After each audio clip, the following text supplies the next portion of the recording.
comment débuter en bourse, comment acheter des actions d'entreprise cotées en bourse. Dans cette nouvelle vidéo, 4 points vont nous permettre de répondre à cette question. 1. À quoi servent les marchés financiers? 2. Quelles sont les principales places boursières mondiales? 3. Qu'est-ce que les produits financiers? Et enfin 4. Quels sont les brokers qui vont nous permettre d'acheter et de vendre des actions?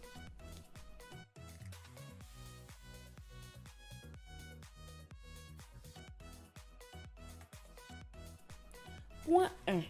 À quoi servent les marchés financiers? Prenons une minute pour démystifier ensemble la notion de marché financier en comparant cela à un marché classique. À gauche de l'écran, nous avons un marché classique de fruits et de légumes. À droite de l'écran, nous avons un marché financier. Sur les deux marchés, on voit qu'il y a des acheteurs et des vendeurs. Sur les deux marchés, les acheteurs donnent de l'argent aux vendeurs en contrepartie d'un bien. Sur le marché classique, il y a une rencontre physique entre le vendeur et l'acheteur reçoit un fruit en contrepartie de son argent. Alors que sur le marché financier, il n'y a pas de rencontre physique entre les acheteurs et les vendeurs, puisque les transactions se passent à travers le site internet des banques ou des brokers en ligne. Au lieu de nous remettre un fruit, les vendeurs vont nous vendre les actions qui sont des titres de propriété d'entreprise. Pour illustrer l'utilité des marchés financiers, prenons l'exemple récent et concret du concurrent de Tesla, Nikola Motors. Ces images qui défilent sont des captures écran du site internet de l'entreprise. On voit que Nikola Motors est un constructeur automobile américain spécialisé dans la conception et la fabrication de camions électriques. Nikola Motors est entré en bourse le 4 juin 2020. Ces données qui proviennent de RBC Placement Direct montrent qu'à cette date, l'entreprise a proposé aux investisseurs 360 millions d'actions vendues à 31,25 $ chaque. Nikola Motors veut lever des fonds qui lui permettront de produire d'ici 2024 5000 camions à pile combustible à hydrogène. Supposons que nous avons économisé 1000 $ que nous souhaitons investir en bourse. On décide d'acheter 32 actions Nikola avec notre capital de 1000 $. Le 25 juin 2020, 21 jours plus tard, on voit ici que l'action de Nikola Motors vaut 72,60 $. Ce qui veut dire que les actions achetées le 4 juin valent désormais 2323 $, soit un profit de 1323 $. Le marché financier a permis aux vendeurs d'obtenir l'argent le 4 juin 2020 pour financer la construction de ces camions et de ces stations électriques. Le marché financier a aussi permis à l'acheteur d'investir ses 1000 $ et de multiplier sa mise de départ par 2,3. Voici comment les transactions boursières se passent en réalité. À gauche de l'écran, ce sont les acheteurs de cette action. À droite de l'écran en bleu, ce sont les vendeurs de cette action. La plateforme de RBC Placement Direct nous permet de voir en temps réel combien d'actions les investisseurs sont prêts à acheter et à quel prix.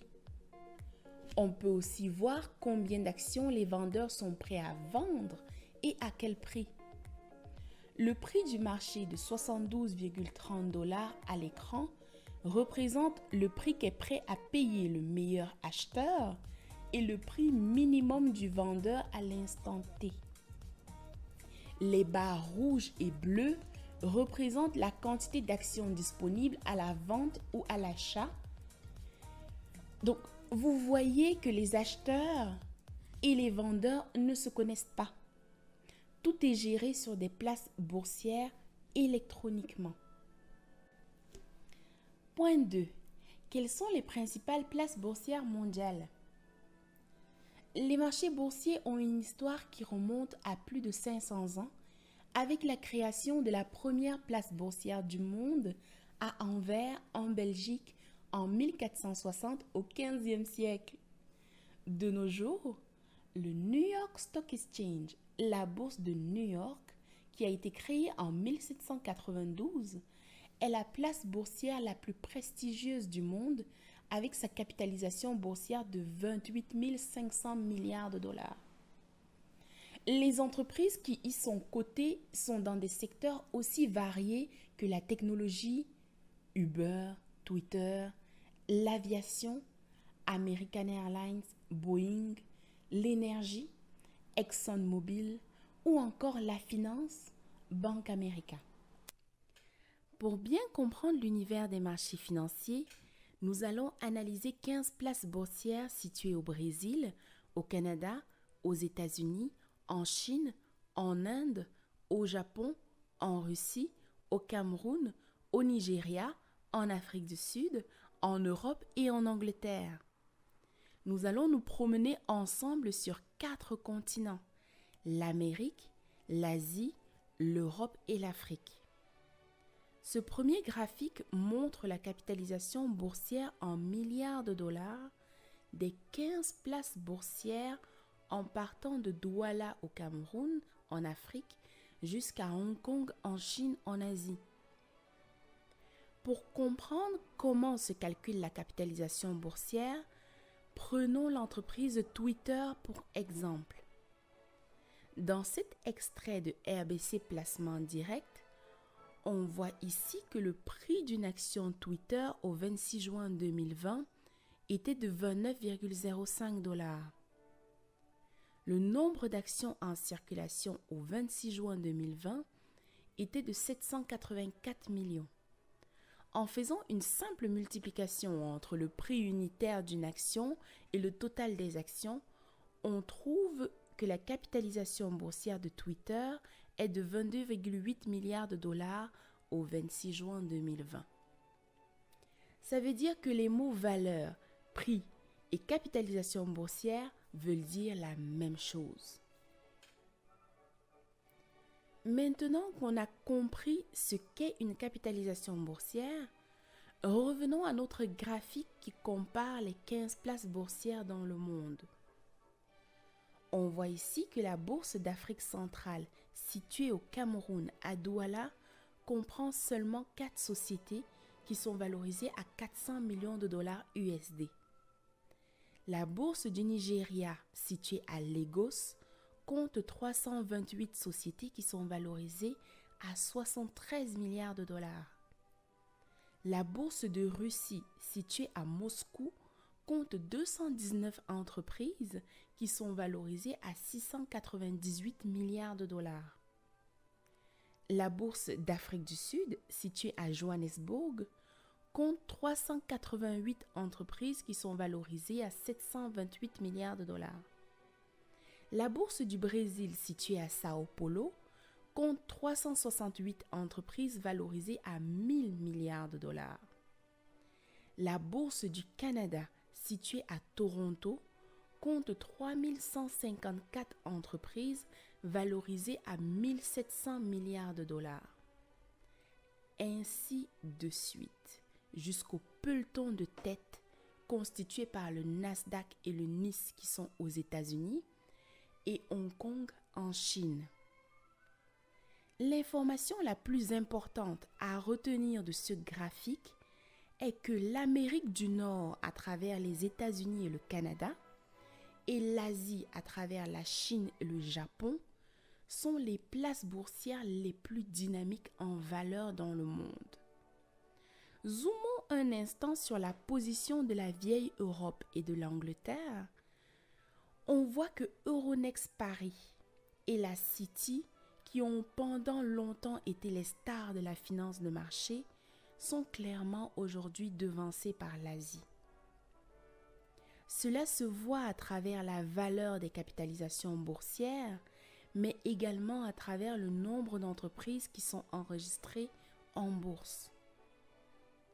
Ce graphique montre que le Nasdaq, situé aux États-Unis à New York, compte 3800 sociétés. Tokyo compte 3707 sociétés. Le Canada, 3154 sociétés. Le New York Stock Exchange, 2800 sociétés.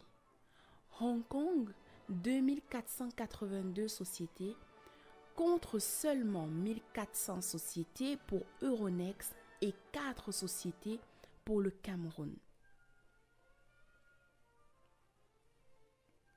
Ajoutons à cette analyse le produit intérieur brut de chaque pays pour mesurer le poids des marchés financiers dans chaque région.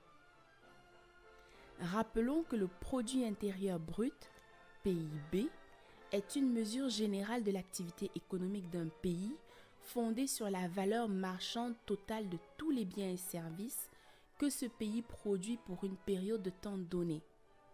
Suivi sur plusieurs années, le PIB peut montrer si l'économie d'un pays croît ou décroît. Un PIB qui augmente témoigne d'une saine économie. Un PIB en baisse indique que le pays ne roule pas à plein rendement ou se trouve peut-être en récession économique. Pour visualiser l'impact des places boursières par région, le PIB est un bon indicateur à retenir. Pour monter ce graphique, on a tout simplement pris la capitalisation boursière du pays qu'on a divisé par le produit intérieur brut du pays. Par exemple, la capitalisation boursière de la bourse de Mumbai en Inde est de 2300 milliards de dollars. Le PIB de l'Inde en 2018 était de 2900 milliards de dollars. Donc en divisant 2300 par 2900, on obtient un multiple de 0,8. On comprend donc qu'en Chine, aux USA, en Afrique du Sud, en Angleterre, au Japon et au Canada, les marchés boursiers pèsent autant, voire plus, que toute la richesse produite par le pays. Dans les économies moins familières avec les marchés financiers comme le Cameroun, le Nigeria ou la Russie, on voit que ce multiple est beaucoup plus faible. En conclusion de cette partie, il faut retenir que tous les continents ont des places boursières qui permettent aux investisseurs et aux entreprises d'accorder leurs objectifs à travers le choix de produits financiers.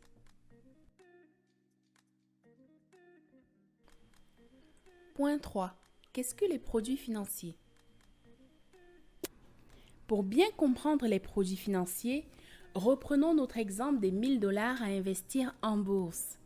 Analysons la possibilité d'investir dans deux produits financiers classiques, l'action ou l'obligation. Prenons pour exemple l'entreprise américaine Coca-Cola. Dans cet extrait de Google, on voit ici que le 26 juin 2020, une action Coca-Cola valait 43,57 $. Ce qui fait que 1000 $ nous permet d'avoir 22 actions Coca-Cola.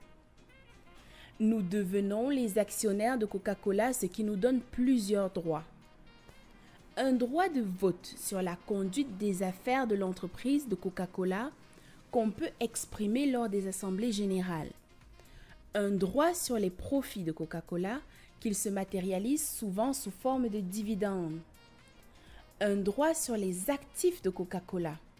En cas de vente de l'entreprise, en tant qu'actionnaire, nous percevons une part du produit de la vente en proportion du nombre d'actions que l'on détient. Précisons qu'en cas de faillite, comme ça a été le cas des magasins Sears ou plus récemment de Hertz, en tant qu'actionnaire, le capital de 1000 $ ne vaut plus grand-chose. Donc, si au contraire, on décide de prêter nos 1000 $ à Coca-Cola en achetant des obligations, on devient des créanciers de Coca-Cola exactement comme des banques. L'obligation est donc un titre de créance qui a une durée de vie déterminée, 1, 2, 3 ans en fonction du contrat. À l'échéance du contrat, supposons que l'échéance c'est 3 ans, Coca-Cola va nous rembourser nos 1000 $ et il nous aura versé des intérêts tous les 6 mois ou tous les trimestres qu'on appelle des coupons. Dans ce cas de figure, le plus grand risque est que Coca-Cola fasse faillite et ne soit plus en mesure de nous rembourser les 1 000 $. C'est pour cette raison qu'il existe des agences de notation comme Moody's ou Standard & Poor's qui donnent une note de solvabilité aux entreprises ou aux pays qui vendent des obligations sur les marchés financiers. Le choix de l'achat d'actions ou d'obligations dépend du niveau de risque que chacun est prêt à prendre. Et ça dépend aussi du niveau de rentabilité qu'on veut atteindre.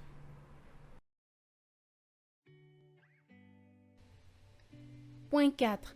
Quels sont les brokers qui vont nous permettre d'acheter et de vendre des actions?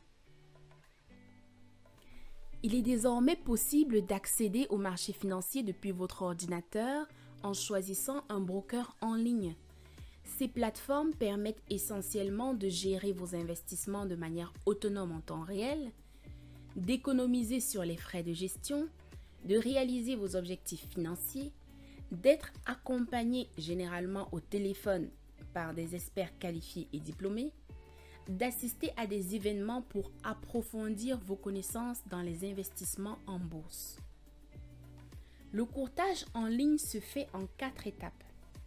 Il faut choisir un broker, il faut choisir un compte de placement, il faut accéder à la plateforme du broker qui doit afficher les produits financiers, il faut sélectionner les produits qui vont constituer votre portefeuille.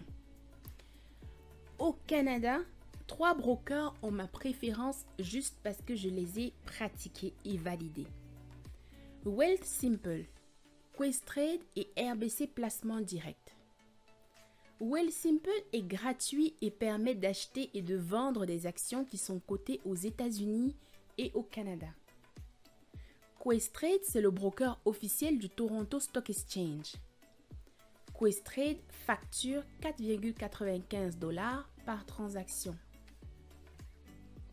RBC Placement Direct facture 9,95 $ par transaction.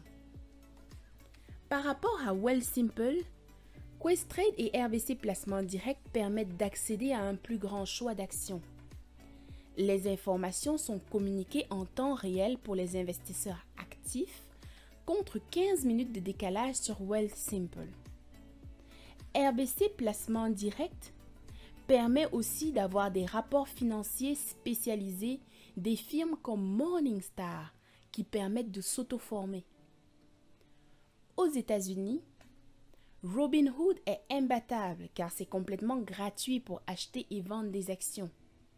En plus, l'interface utilisateur est très intuitive, ce qui fait que Robinhood est la plateforme préférée des milléniaux. En Europe, DeGiro est le broker qui propose le moins de frais de commission si on se fie aux informations présentes sur leur site internet. DeGiro a des sites internet et des applications par pays. Il est possible d'y souscrire depuis l'Espagne, l'Italie, la Belgique ou encore la France. Ce que j'ai trouvé super avec DeGiro, c'est qu'il donne l'information sur les plateformes concurrentes et donc la possibilité de calculer les frais à payer en fonction de l'achat des actions sur tel ou tel marché. Au Cameroun, il est possible d'acheter des actions de Soka Palm par exemple en ouvrant un compte à la Société commerciale des banques du Cameroun ou à la Société Générale du Cameroun, ou à la Freeland First Bank, ou enfin à la BGFI Bourse. En conclusion de cette partie, disons juste qu'il est important de se familiariser avec la plateforme en constituant des portefeuilles d'actions dont on va surveiller l'évolution pour améliorer notre analyse à travers le temps. Il faut aussi se former en lisant des livres et en regardant des vidéos qui parlent des investissements en bourse. Il est impératif d'acheter des sociétés que l'on comprend, comme par exemple Total, McDonald's, Zoom ou encore Ferrari. Et enfin, pour un début, L'investissement sur du long terme, c'est la clé du succès en bourse. Mets un like si ce n'est pas encore fait. N'oublie pas de t'abonner et de cliquer sur l'alarme des notifications pour recevoir les dernières vidéos.